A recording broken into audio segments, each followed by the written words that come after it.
Sejam bem-vindos a mais uma Mesa de Câmbio, o canal por onde você envia e recebe recursos do exterior. Então, a gente quer sempre trazer assuntos relevantes para o nosso mercado internacional, para as operações de câmbio, mostrar como é o dia a dia do empresário. E hoje a gente quer trazer um assunto muito que os clientes sempre me perguntam. No dia a dia, eu pago bastante boleto para os clientes lá que precisam. Chegam bastante boletos dos seus clientes lá com a gente lá, João. A gente quer trazer os assuntos sobre a parte de seguro internacional. Você vai poder nos aprofundar mais sobre o tema, entrar no detalhe, o que está acontecendo agora no mercado. Então, seja bem-vindo, João. O João, da Exeg, tem 28 anos de mercado aqui no estado do Espírito Santo. Conta pra gente um pouquinho, João. Seja bem-vindo. Diego, obrigado pelo convite, pela oportunidade. Cara, estamos aí para colaborar, para contribuir. Eu acho que o assunto que você trata na Golden Câmbio tem tudo a ver com o que a gente faz. Comércio internacional, no final de contas, é o DNA do Espírito Santo e espero colaborar, espero contribuir. Não tenho dúvida, João. E, de fato, sim, parece bastante coisa lá, inclusive da Exeg, para a gente poder fazer os pagamentos dos clientes lá. Sempre tive curiosidade de conhecer você pessoalmente. E, João, antes de a gente entrar no assunto, eu quero entender um pouco mais do empresário João. Como que aconteceu a Exeg, como que chegou a esse patamar tão forte aqui no Espírito Santo. Eu, sinceramente, eu não vejo outros, não conheço, sinceramente, não conheço outros, a não ser a Exeg que cuida disso. Quando eu precisei para alguns clientes os clientes perguntam, né? Diego, quem que é o despachante para operação? O que você indica? Diego, qual que é a trade que você indica? E eu preciso de um seguro de carga. E com quem que eu vejo? Fui pesquisar na internet, apareceu a Exeg, até que eu cheguei um vendedor seu uma vez. Me conta um pouquinho de você, João. Como é que chegou? Como é que foi um pouco da história da Exeg? Quem que é João? Mas é engraçado, né? Acho que ninguém na história nunca nasceu querendo trabalhar com seguro, né? Acho que você nunca perguntou para nenhuma criança o que você quer fazer quando crescer. Quero mexer com seguro, quero ser corretor de seguro, quero ser securitário. Então, comigo não foi diferente. Uhum. Mas a minha história com seguro, eu não tenho como falar disso sem falar da história da minha família. Bacana. O meu pai entrou no mercado de seguros em 1989. Então, estamos falando de um profissional que está há 37 anos esse ano no mercado de seguro. Ele é um dos dinossauros do seguro de transporte aqui no Brasil. Na época que ele começou, você contava nos dedos quantos corretores faziam seguro de transporte no Brasil. Isso. E só Brasil ou já começou já no internacional? Na época, a corretora através da qual ele entrou no mercado era uma corretora muito focada em transportador. Uhum. Meu pai começou no sul do Brasil, ele não começou no Espírito Santo. E ele aprendeu a parte de logística lá no sul do Brasil, se especializou lá, mas acabou vindo para cá por essa empresa em 94, se eu não estou enganado, 93 ou 94. E aí, depois de um tempo aqui no Espírito Santo, ele veio cuidar da filial da empresa aqui, e depois de um tempo ele entendeu que fazia sentido começar com a Exeg. A parte do comércio internacional, inevitavelmente, ela começou a ficar mais forte aqui no estado. Porque, por mais que o Espírito Santo seja um estado muito forte em logística como um todo, aqui a veia de comércio internacional, você tem muitos importadores, muitas trades. Na época do Fundap, quando o Fundap era forte, você tinha as trades bombavam aqui no estado. Sim. Mas você tem muito exportador aqui no estado também. Então a Exeg acabou se especializando no seguro internacional. Continuamos muito fortes na logística como um todo, em toda a parte que envolve movimentação de carga, armazenamento de carga. Mas a minha história ela se confunde com a história do meu pai. Meu pai começou falando quase 40 anos atrás no seguro. Quando eu cresci, quando eu era garoto, eu já sonhava, já pensava em trabalhar com meu pai. Eu via o que ele fazia, me chamava muito a atenção a ideia de você trabalhar com venda. Ou seja, quanto mais eu trabalho, mais eu posso ganhar. Ganhar dinheiro. Eu aprendi o que meu pai fazia. Quando eu era pequenininho, você pergunta corretor de seguro, você não tem ideia do que é corretor de seguro quando você é criança. Acho que é seguro de vida. Acho que nem criança nem faz ideia. Corretor, eu não tinha nem ideia do que é. Uhum. No dia que eu entendi o que meu pai fazia, eu falei, rapaz, isso é um negócio interessante. Legal. Só que conforme eu fui crescendo, quando eu comecei a entrar no mercado de trabalho, quando tinha lá meus 18 anos, a operação da Exeg tinha sido vendida. Então, foi um negócio que saiu da minha cabeça. Falei, vou seguir minha vida. Eu saí daqui do Espírito Santo, eu morei quase 10 anos em Belo Horizonte, estava com minha vida... Eu ia te perguntar isso agora, mas foi toda a vida aqui? O que você fez nesse meio do caminho? Eu fui estudar em Belo Horizonte, me formei lá, segui carreira lá. Uhum. E aí, surpreendentemente, isso era o que já tinha fugido do meu radar. Um dia eu recebi uma ligação do meu pai, dizendo que ele estava... Agora eu preciso de você. Que ele estava retomando a operação da Exeg, que fazia sentido para ele. Isso foi por volta de 2017, 2018, mais ou menos. E aí ele me convidou, ele me ligou. perguntando se eu queria fazer isso. Eu falei, pai, eu tenho interesse, quero voltar, mas deixa eu arrumar minha vida aqui. Eu tô com toda a minha vida está acontecendo aqui hoje. Então foi um tempinho para fazer esse movimento, mas é um movimento que eu falo, acho que o destino já tinha planejado isso para mim. Eu já estava fadado a fazer isso em algum momento da minha vida. Porque já tinha gostado, já tinha mordido já você cara, a ver do negócio. E quando eu entrei assim, lógico, você tem aquele período inicial de adaptação, foi um período muito diferente no início. Ali a gente estava vindo de uma operação de uma multinacional e recomeçando a operação de uma empresa. Foi quase como começar uma empresa do zero. Não dá para falar assim, a Exeg ela é uma empresa com várias versões dela. A primeira versão da Exeg, quando ela foi fundada, você tem esse período junto com essa multinacional. Sim. E depois você teve essa fase mais recente da empresa, que lá no início era quase como constituir uma empresa nova mesmo. Então, hoje a Exeg vocês são em quantos hoje aqui em Vitória? Rapaz, a gente deve estar hoje, eu não vou saber o número exato, mas pensando nós, os sócios, estagiários, colaboradores, entre 25 e 30 pessoas. Pô, bastante. É uma equipe grande. É uma equipe grande. Para uma corretora de seguros, de um modo geral, ainda mais quando a gente fala do Espírito Santo, Mas você tem posição também em outros estados? Ou não, só aqui, mas atende o Brasil? Nós atendemos o Brasil todo, mas a nossa equipe está toda aqui. Está toda focada aqui. Não, perfeito. Você tem quantos anos mesmo? Você esqueci, João. Eu tenho 33. Pô, tá novo, pô. Saudade. Saudade dos meus 33. Idade maravilhosa. João, a gente agora se aprofundando um pouquinho mais no assunto de internacional. Eu vim de banco, trabalhei durante 10 anos no Banco Santander. Sinceramente, eu não conhecia o universo também de seguros internacionais. Eu achava uma coisa muito distante, sinceramente. Antes de eu trabalhar com campo, que eu já ouvi falar um pouco dentro do banco e tal. O cliente comentava, tinha os clientes de empresas, né? Sempre tive muito relacionamento com o gerente de empresa, eu era gerente de pessoa física. E achava uma coisa distante. E dentro do seguro internacional, eu mesmo trabalhando, né, no mercado de campo, pagando lá, quando o cara tem que pagar o boleto dele lá em dólar. Mas, sinceramente, não tenho essa profundidade dentro do assunto. Se eu fosse explicar para a minha mãe, não trabalha no mercado, mas alguém pode conhecer ela e precisar da informação. O que é o seguro, de forma mais simples de seguro internacional? O que é o seguro internacional? É o seguro de vida? é o seguro da minha carga? Traz um pouco mais... Quando a gente fala de seguro internacional... Quando é que o cliente precisa ali? Quando a gente vai falar de seguro internacional, vão vir bem essencialmente 2 seguros à nossa mente. Eu acho que o mais popular, mais conhecido, a gente vai falar do seguro de carga, seguro de transporte, que é o nome correto, né? Uhum. Mas a maioria das pessoas chama de seguro de carga.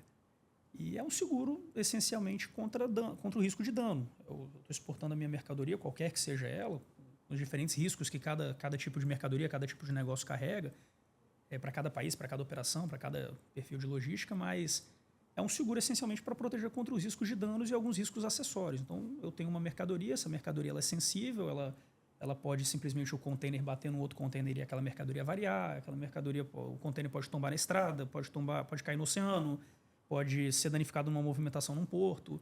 Então, estou falando de um seguro de dano, essencialmente. Independente do valor? Independentemente do valor, vai tudo ser negociado. Se for uma operação um pouco mais complexa, estou lembrando agora porque converso muito com o despachante aduaneiro, e eu me envolvo bastante nas operações, ligo para poder entender, que às vezes o cliente está com alguma dificuldade no entendimento. Agora, vou ligar ainda mais para o João quando eu saber que o cliente está com alguma questão ou mais dúvidas. Mas, por exemplo, às vezes o despachante fala comigo assim, pô, Diego, está trazendo essa carga aqui, uma carga complexa, muito, muito grande. Vocês moldam também, adaptam ali para esse tipo de operação do cliente, para aquelas pás eólicas ali, com uma coisa absurda, vocês vão conseguir também adequar? Tudo vai ser moldado. Normalmente você tem uma empresa que ela opera recorrentemente no comércio internacional, seja na importação ou na exportação. Porque quando a gente fala do seguro de transporte, eu estou falando tanto para importação como para exportação, a depender da operação da empresa. Você vai ter aquela empresa que tem talvez o perfil rotineiro da operação dela e nós vamos estruturar uma pólice pensando no que a operação é o mais habitual da operação. Então, qual o valor médio dos embarques, qual que é o valor máximo dos embarques. Mas toda empresa, seja ela a empresa dona da própria carga ou uma trading company, por exemplo, pode eventualmente pegar mercadorias excepcionais. Você citou o exemplo de uma pá eólica, uma aeronave, que são mercadorias às vezes de dimensões extraordinárias, são mercadorias de valores extraordinários. Isso vai demandar talvez uma negociação particular para aquela operação. Aqui no estado, nós temos muitas indústrias aqui no estado que importam muitas máquinas de alto valor, que vêm da Europa, por exemplo, que vêm de outros países. muitas vezes, para você fazer uma operação dessa, você faz uma negociação específica para aquela operação, porque ela é muito particular. Ela não é a operação que acontece todo dia. Trivial, não tá tabelado ali. Você tem Você que, vai pegar, de por fato, exemplo, o olhar. Espírito Santo todos nós sabemos, um estado fortíssimo no café, por exemplo. O exportador de café, ele está exportando café o tempo inteiro. O café, por mais que ele tenha sua oscilação de preço, você já tem uma previsibilidade de quanto custa um container de café. Então, você desenha uma pólice pensando nisso. Agora, excepcionalmente, o próprio exportador de café pode ter que importar uma máquina para operação torrar o dele, café, para torrar o produção café dele, lá. e vai ter um valor muito mais alto do que um valor que normalmente a operação dele tem. Aí a gente vai ter que fazer uma negociação específica Para aquilo ali. É. E eu estava pesquisando também sobre isso. Eu sei que o seguro de carro me cobre sobre os danos ali e tô tentando trazer para a minha realidade mais próxima ali. Apesar de trabalhar com câmbio, eu não tenho uma empresa importadora, exportadora. Vivo muito isso com os meus clientes. A parte do roubo também, que eu estava vendo que 2025, falando agora para início já de 2026, teve um grande índice de roubo de carga. Entra também. Não tem nenhuma coisa diferente nesse sentido no aspecto de câmbio. Pode entrar como pode não entrar. Vai ser, Depende do que for o sinistro, do que está nas vai cláusulas ser ali. particular daquela, exatamente, vai ser particular Da daquela negociação. operação. Eu posso ter um cliente que, de repente, ele fala, João, eu não tenho necessidade de uma cobertura de roubo. Na minha avaliação, para o perfil da minha operação, eu não estou interessado em ter cobertura de roubo. Se isso fizer sentido tirar essa cobertura para ter alguma outra vantagem comercial, qualquer que seja a questão, é possível fazer também. É muito flexível, então. O produto ele tem que ser customizado para a realidade de cada operação. Ele tem as bases dele, mas, cara, a gente está falando de operações que podem variar muito. Lógico, quando você está numa mesma região, acaba que muitas operações vão ser semelhantes. A gente está falando de um país igual ao Brasil. Eu estou falando, por exemplo... Até o passado é incerto, pô. E pensa, eu estou falando, por exemplo, vamos falar de carnes. Uhum. Cara, a carne ela tem um perfil de risco completamente diferente de rocha, por exemplo. É muito perecível? É perecível, imagina, carne é produto alimentício, pode ser mais visado para roubo. Inclusive o transporte de animais vivos também. Ih, como é que faz? Não, e pensa, eu tenho um risco se eu exporto, por exemplo, do interior do Espírito Santo através do TVV, do Porto de Vitória. É um risco X. Ah, não, mas eu vou fazer uma exportação através do Rio de Janeiro. É um risco Y. E tudo isso pode estar coberto dentro do seguro de exportação também. E aí, falei, Estado tem diferença também de risco? Tem. Imagina, se você for olhar para esses números de roubo de carga, boa parte dele está concentrado no Sudeste, porque é o principal polo econômico do Brasil. E dentro do Sudeste, você vai olhar para São Paulo e Rio de Janeiro como os maiores ofensores disso aí, também naturalmente são as maiores economias do Brasil. Então tem o índice, lógico, movimenta mais recurso, movimenta mais mercadoria, mas o índice de sinistralidade nesses locais são maiores, tem mais roubo. Então são lugares mais suscetíveis. Vai mudar o custo ali na operação. Eu falo que todo seguro ele tem que ter a sua particularidade, não tem como. Eu tenho que analisar aquela operação, avaliar o risco daquela operação. Aí tem que entender. É muita coisa. Eu falo que o nosso trabalho de entender não é entender, lógico, a gente tem que ter nossa base técnica, a gente tem que estar sempre atualizado sobre isso, mas muitas vezes o que a gente precisa entender mesmo, o nosso grande desafio é entender do cliente. Do cliente. Eu tenho que entender da operação do meu cliente. Não adianta eu achar que, eu já sei tudo sobre o cliente de tal setor. Chegar com um pacotinho pronto ali, não é assim que vai funcionar. Não adianta. Eu gosto de falar com a nossa equipe que nós não somos vendedores de seguro, nós não somos corretores de seguro, nós estamos aqui para ajudar os nossos clientes. E para ajudar eu preciso conhecer, para ajudar eu preciso ouvir, para ajudar eu preciso conversar. E isso significa muitas vezes ouvir o que o nosso cliente vai trazer, talvez falar para ele, olha, seguro não vai resolver o seu problema. Talvez o que você está buscando aqui pode ser lá com câmbio, pode ser com despachante, pode ser com outro profissional. Talvez não seja uma questão da área de seguro. Isso é excelente. Eu costumo sempre dizer também que a gente que faz negócio não é CNPJ que faz negócio com pessoas. Então, tem que entender o outro, de fato, qual é a realidade dele. Falei, na verdade, você nem está precisando. O seu caso é outro. É adequar a sua operação que vai ter outra coisa. Até falar, esse perfil de risco talvez não seja um perfil de risco segurável. Vamos ver um outro caminho, a outra... gente quer dizer que existe seguro para tudo. Pode ser, posso até falar que sim, mas para fazer seguro de tudo vão ter as condições para tudo também. Então, talvez as condições para fazer seguro de determinados riscos sejam condições inviáveis, condições que não vão fazer sentido fazer seguro. E você lembra de alguma... Eu vou te fazer 2 perguntas nessa questão aqui agora.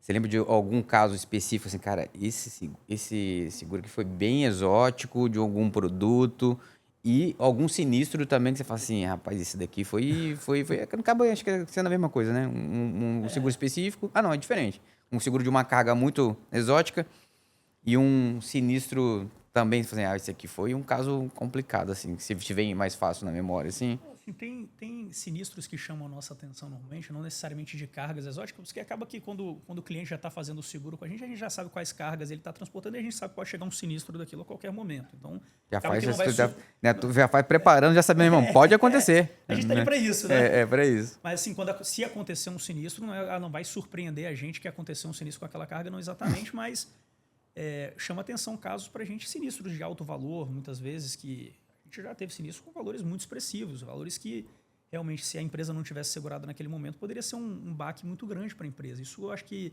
é quando a gente vê realmente que o seguro está ali para funcionar. O que a gente fala muito, até falando sobre esse perfil de operações seguráveis, né? O seguro, quando ele foi concebido, se a gente pensar o seguro tem milênios, né?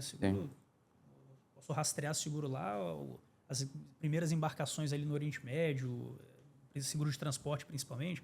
Muita gente fala da Inglaterra como o polo do seguro, até hoje é um grande mercado segurador a Inglaterra mesmo. Legal, sabia. Mas o seguro tem muitos anos. E a concepção do seguro, da ciência, da técnica de seguro, ela idealiza que o risco segurável qual que é? É o risco de baixa frequência, ou seja, tem baixa probabilidade dele acontecer, ele não acontece com recorrência. Mas pode acontecer. Mas se acontecer, o impacto dele é muito elevado. Esse, normalmente, a gente fala que é o risco segurável. E quando a gente vê isso se concretizar, normalmente o que eu estou falando disso? É aquela mercadoria que, vamos pensar aqui, por exemplo, uma máquina gigantesca, uma máquina que custa 20 milhões de reais, por exemplo. É aquela máquina, uma máquina que transportada com cuidado, com cautela, não tem uma probabilidade muito grande de acontecer um dano a ela. Mas o valor daquela máquina ele é tamanho que muitas vezes eu não preciso nem ter um sinistro de perda total para eu ter um prejuízo expressivo com aquilo. Às vezes uma avaria numa máquina de 20 milhões pode custar vários milhões também. Nem precisa nem ser a perda total dela. Não precisa. Então, isso aí a gente vê que realmente, quando chega uma indenização e a gente precisa fazer isso, é o que chama a nossa atenção, que a gente vê, realmente o seguro está aqui, o seguro funciona, são valores expressivos até para a própria seguradora. A regulação desse tipo de sinistro costuma ser uma regulação um pouco mais complexa. A gente não trabalha só com seguros de carga, então a gente trabalha também com seguros patrimoniais, seguros de riscos nomeados. E aí eu estou falando muitas vezes de segurar armazéns. Armazéns, você sabe, aqui no Espírito Santo, indústrias no Espírito Santo. De café, principalmente, também. Tem hoje armazéns, a depender do momento que você olha, do café, como você falou. Pouco tempo atrás, o preço da saca do café estava ultrapassando R$2.000. Nesse período, você tinha armazéns... Quanto que não tinha de patrimônio ali dentro? Tinha armazéns no Espírito Santo, Minas Gerais, em outros estados do Brasil, que facilmente estavam ultrapassando R$1 bilhão. E o valor em risco desses armazéns era de R$1 bilhão, porque um incêndio que acontece, que inicia às vezes num cantinho do armazém ali, se ele se espalha, ele pode de fato comprometer todo aquele armazém. Então não é só o seguro lá internacional, tem um seguro aqui também que você faz, né? Você faz. Mas o que a gente, às vezes, que chama a atenção do outro lado também, de falar, mas isso aqui talvez não seja um risco segurável, é olhar para o lado contrário. É aquele risco que muitas empresas também, e eu entendo porque elas querem se proteger, é o risco que talvez não seja de altíssimo impacto, só que ele é de alta frequência. Isso representa um desafio grande para a própria seguradora também. Esse normalmente são os mais caros, né? O de alta frequência, comumente. É o pensado... A cara é relativo também, né? Trazendo a analogia do seguro de carro. Normalmente você contrata o seguro de carro pensando no PT, pensando no roubo. Isso aí seria seguindo a tradição, a ciência do seguro. Mas o seguro também vai cobrir a avaria no arranhão, no retrovisor, no vidro, que ele também está ali para isso. Você consegue conceber isso dentro da pólice. Se eu pensar assim, eu vou contratar o seguro pensando no pequeno dano, eu vou acionar todo o pequeno dano, realmente você começa a criar um cenário ali, talvez, diferenciado para aquele produto. Eu tenho que pensar numa condição adequada para aquele tipo de risco. E agora eu já vou para um outro lado dentro do seguro. Isso são os clientes mais me procuram e perguntam sobre, que é a parte do seguro de crédito. Isso aí eu quero essa aula aqui agora. O que entra, o que não entra. O cara não pagou a minha carga lá que eu combinei com ele. Enfim, mandei antes a carga. E aí, como é que eu vou fazer? Onde que entra, de fato, o seguro? Quais partes são... Comenta um pouco para mim sobre essa parte do seguro de crédito. Quando você falou do seguro internacional, eu comecei falando do seguro de carga, que é o que a maioria das empresas e das pessoas conhece. Seguro de carga, inevitavelmente... Falando do produto em si ali. Quase todo mundo ouviu falar em algum momento. O seguro de crédito ele entra nesse outro braço quando a gente pensa em seguros internacionais. Às vezes os clientes me procuram, João, estou precisando de um seguro internacional. E é uma pergunta que eu tenho que fazer, ok, mas seu risco, você está procurando é o quê? É o risco de dano ou é o risco de pagamento, o risco financeiro? O risco de dano, a gente acabou de falar, o risco financeiro ele vai estar dentro do seguro de crédito, que essencialmente é um seguro para proteger a empresa contra o risco de não pagamento. Quando que eu vou ter risco de não pagamento? Essencialmente para qualquer venda que eu estiver concedendo prazo, que eu estiver concedendo termo de pagamento. Então, eu não tenho risco de crédito quando eu recebo antecipado. A partir do momento que eu não recebi antecipado, eu mandei a mercadoria e o meu cliente tem um prazo para pagar, mesmo que seja um prazo de um dia, eu tenho risco. Esse risco ele existe. Então, o seguro de crédito ele vai entrar nisso e tanto, igualmente como a gente falou de outros seguros, vai entrar tanto para o cenário internacional como para o cenário nacional também. Falando de Espírito Santo e falando do risco natural que uma operação internacional envolve, seu cliente está em outro país. Sim. Você não Complexo. tem informações muitas vezes atualizadas do que está acontecendo com a saúde financeira da empresa. Imagina ter que acionar juridicamente a outra parte lá. Quanto que isso não vai custar? Eu vou ter que acessar a justiça de outro país. Eu sou um credor estrangeiro acessando o país do devedor. Então, pode ser muito complicado você ter que resolver isso depois. Então, acaba que, naturalmente, as empresas nos procuram muito, até pela característica do nosso Estado, para os seguros de crédito internacional, seguro de crédito de exportação. E vocês atendem entre o seguro de cargo e de crédito, tem uma procura um pouco maior? Ou o cara fala assim, não quero o seguro da carga, não estou preocupado com o cara não me pagar. Varia, Tem isso também, né? Varia. Você tem clientes que tem os dois. Tem clientes, eu sempre converso com as empresas, se você quer estar cercado de, não vou falar de todos, mas da maioria dos riscos que uma operação de logística internacional envolve, cara, vamos contratar os dois. Os dois eles vão fechar a maior parte dos riscos que você tem ali. Mas tem empresas que entendem pelo perfil da operação dela que preciso só de um deles. Meu perfil de operação, por exemplo, eu vendo tudo antecipado, tudo à vista. Esse cliente aqui já é meu amigo, tá tranquilo. Eu falo essa percepção, o cliente é meu amigo, mas se você tem prazo para ele, você está concedendo termo para esse cliente, ele, mesmo que ele seja um risco numa primeira avaliação menor, ele também é risco. Mas eu explico isso para as empresas e as empresas elas fazem a própria avaliação do que é o risco que ela quer transferir para o seguro.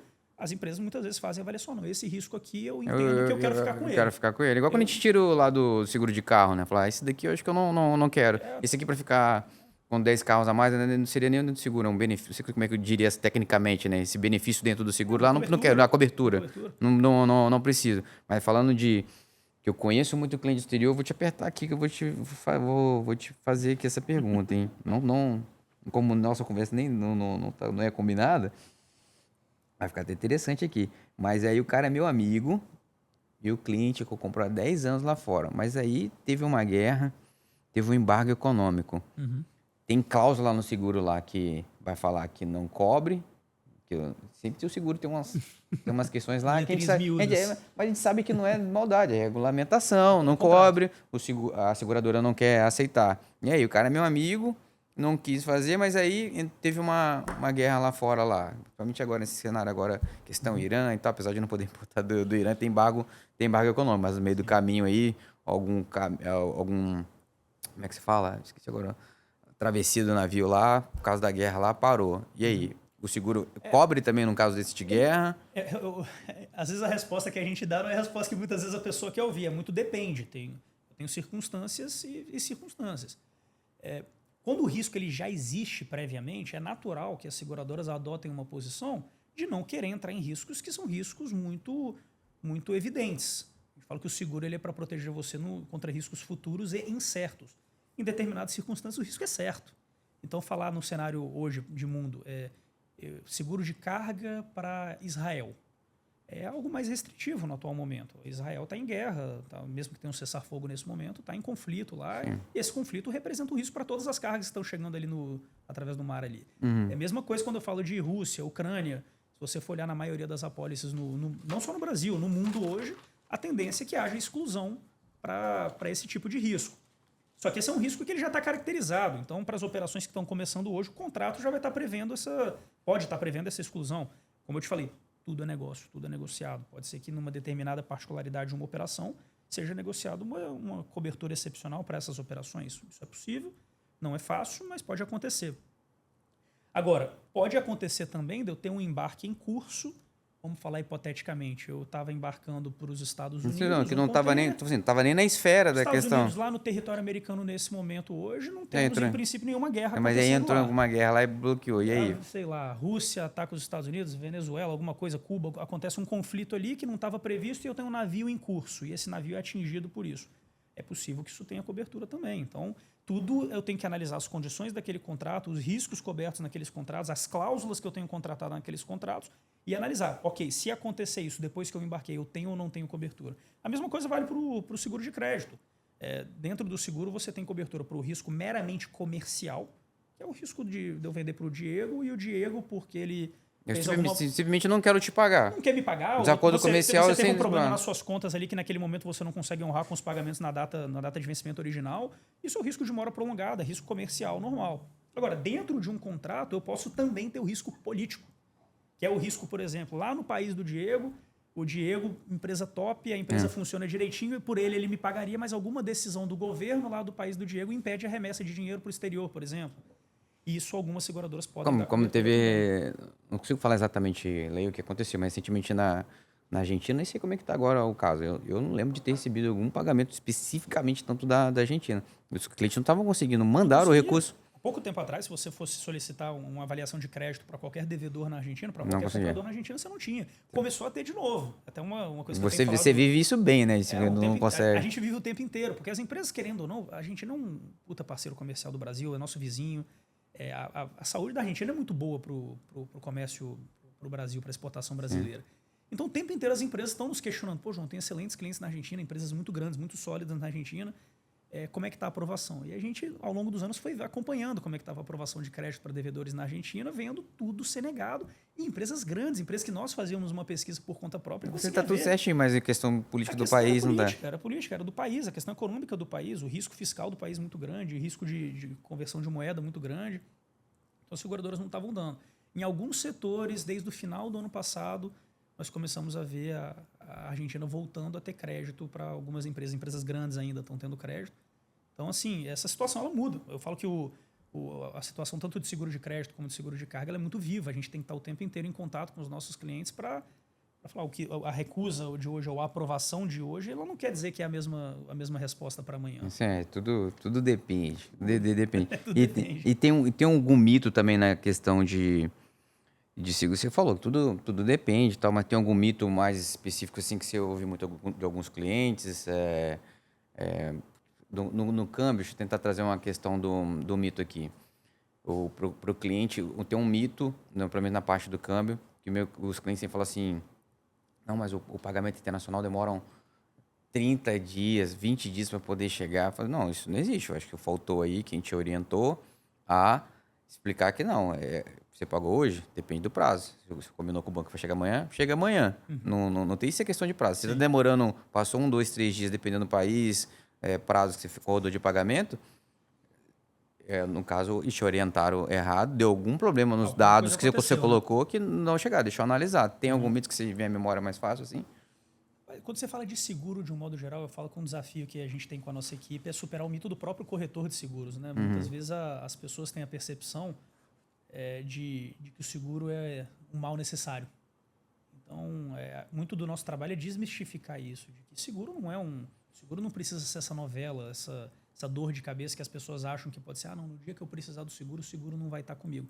Aí entra muito aquilo que eu falei com você no início. Quando eu entendo bem da operação do meu cliente, eu converso muito com o meu cliente, eu reduzo ao máximo as chances de imprevisibilidade no futuro. Então, um mito que às vezes a pessoa tem no dia que eu precisar do meu seguro, o seguro não vai funcionar. Eu contrato o seguro para no dia que eu precisar acionar, ele não vai cobrir. Não, o seguro ele é bem feito, ele é bem alinhado. O seguro, muitas vezes o cliente aborda, a gente me manda uma proposta aí. Eu falo, cara, o nosso modelo de negócio não permite que a gente faça isso. Talvez tem seguros hoje que tem um perfil mais de varejo e ainda assim carrega risco. Porque o seguro é um contrato. O contrato ele tem todas as condições de exclusão, de cobertura. Sim. Tem que olhar o papel do corretor e do corretor especialista, do corretor técnico, ele é tão importante. Então, existe esse mito sobre seguros de um modo geral. Eu gosto de do seguro de crédito, que às vezes as empresas falam, mas a seguradora só aprova para o cara que é bom. Eu falo, cara, a seguradora não é que ela aprova só para o cara que é bom. A seguradora, ela faz a análise individual de cada empresa. Existem empresas que vocês todos, o mercado como um todo, sabem que são empresas com até mesmo você já sabia. Com dificuldade de pagamento. É natural, a seguradora possivelmente vai ter acesso a informações muito parecidas com as que você teve e não vai dar crédito. Então, do seguro de crédito existe. A seguradora só aprova para o bom cliente. Não, a seguradora ela aprova muito crédito para clientes, por exemplo, que a empresa não conhece. Para clientes que, às vezes, são entendidos como bons, mas experimentam alguns problemas. Então, o seguro ele vai muito além do que isso. São alguns mitos aí que a gente ouve de vez em quando, mas estamos acostumados, a gente conversa bem com os nossos clientes. Não, o assunto é extremamente tenso. Quando a gente já indica, né? Já indico pro Lucas lá, nosso parceiro. E a gente vai passar mais ainda indicações nesse sentido de, cara, entende melhor lá com o João, entende melhor lá com o Lucas, os caras vão desmistificar para você tudo que você tem. Mas a gente já indo para os finalmente aqui, João, o que você poderia deixar de um recado final? Se quiser, pode até olhar para a câmera aqui, mas fosse deixar esse recado que o empresário teria que fazer para amanhã, você tem que fazer uma importação, além de procurar só a XSEG, sei lá, aquela frase de efeito? Não seria. Mas, enfim, qual um recado você queria deixar final? Enfim, esse momento é seu aí agora.